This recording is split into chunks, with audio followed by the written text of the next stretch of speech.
Okay. So 6.4 property insurance. It's a really good idea to have renter's insurance if you're renting somewhere.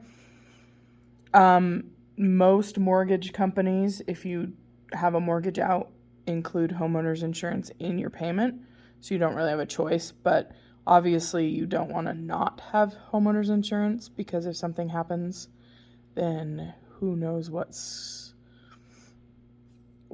will happen if you don't have homeowners insurance, because that's a big deal. And then the premium is just how much do you pay for that insurance. So things covered by homeowners insurance: obviously the house, garage, contents of the house, additional living expenses if you can't still live there, personal liability, lawsuits by people injured on your property. So if somebody, say, falls and breaks their leg on your property, you could actually make a claim through your homeowner's insurance.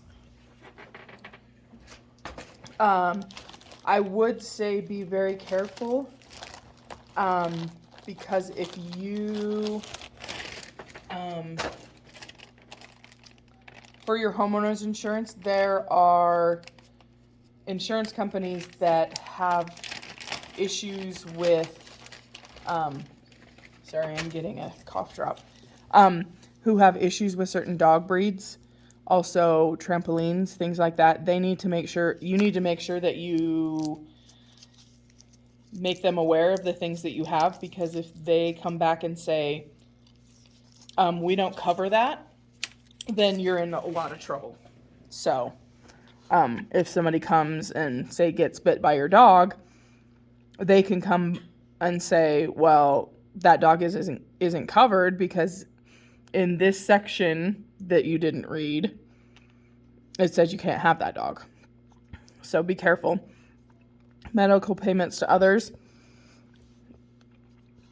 Then there are things like you can add they're called riders or floaters, it says over here.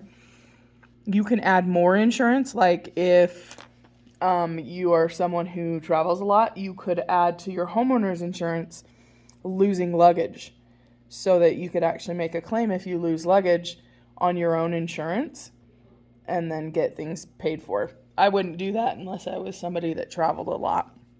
And then replacement cost policies. So say in your home you bought a $3,000 couch. Well, if something happens and your house burns down, that couch probably is not going to be worth $3,000 anymore.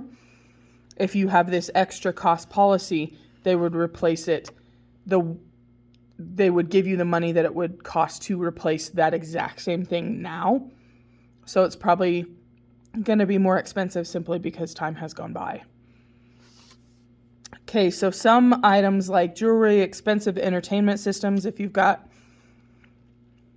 a home theater or something like that, computer systems, they may not be covered by a basic policy, so you need to make sure that you talk to your insurance agent about any extra things, because you don't want something to happen and think that you're covered and then you're really not.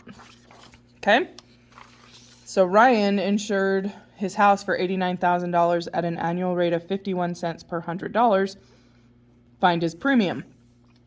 So we just basically need to find out how many hundreds there are. So if we divide, so we have 890 hundreds at 51 cents each.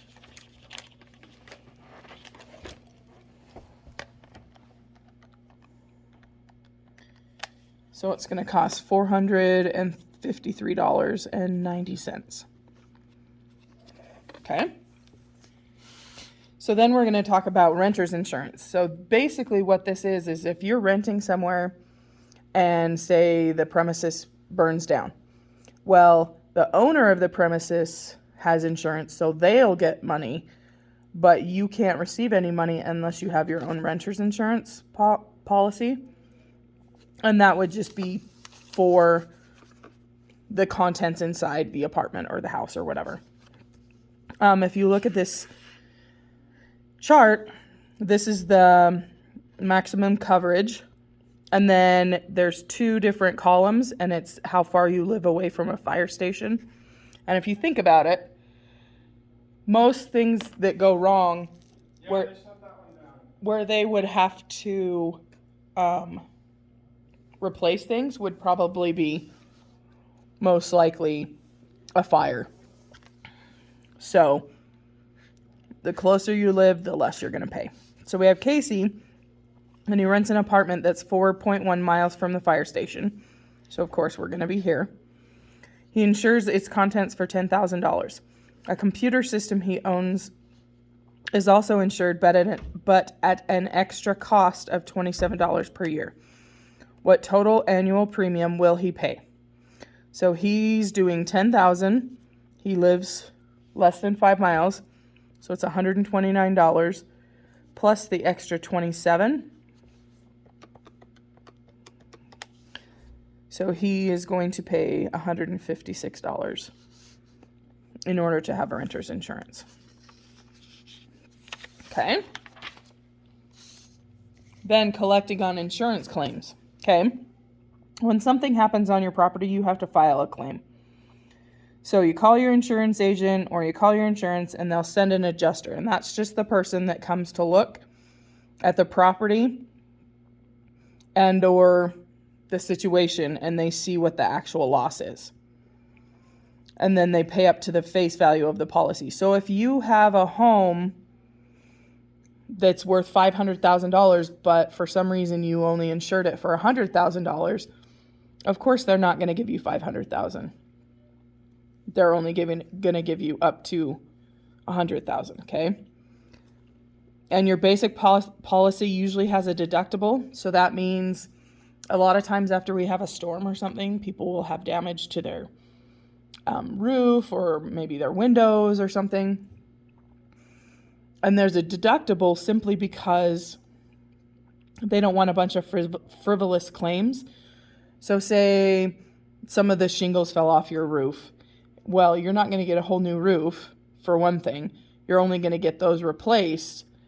And say it was only $200, but if you have a deductible of $1,000, you have to pay the whole thing. Because they only pay over the deductible. So, okay. So, your policy has a face value of $30,000. So whatever it is you have insurance on, okay? So that is the absolute most that they will pay, okay? It has a $1,000 deductible, meaning you have to pay the first $1,000 before they start paying. How much will your insurance company pay if the loss is $7,800? So this is less than this. So this is eligible to be covered, but you have a deductible first. So you have to subtract the deductible before they will pay. So then they're going to come in and pay you $6,800. Okay? All right. So now we have co-insurance. And you need to pay really close attention because this is a little more difficult. Okay? So basically, this is insurance where you're taking a little more responsibility than the company just covering everything, okay? I imagine that this is a little bit less expensive than regular full coverage, but it's kind of a gamble, okay? So, if the co-insurance carried is less than 80% of the insurance, insurance company, will pay only a fractional part of the damages, okay? So if you don't have full coverage, they're not going to cover it all, which makes sense. So the amount that the insurance company will pay is how much is the policy that you bought for, what is the amount that you're required to have, which is 80%, okay, usually, okay, times the amount of loss. So if we look down here, The building is only worth $50,000. So that's the most you could possibly have in insurance, okay? The face value of the policy is $24,000. So they're only insuring about half of the cost of the building. They're supposed to have 80%, okay? So then the damage is $7,200, amount the insurance. Okay, so the face value of the policy is going to be $24,000, okay? They're required to have 80% of the value covered. So 50,000 times 80%. And then we multiply that by the amount of loss. So you got to be careful with this because your calculator is not going to like it. So I'm going to change this. So we're going to have 24,000. And then 50,000 times 80% is 40,000. And then multiply by 7,200. So 24,000 divided by 40,000.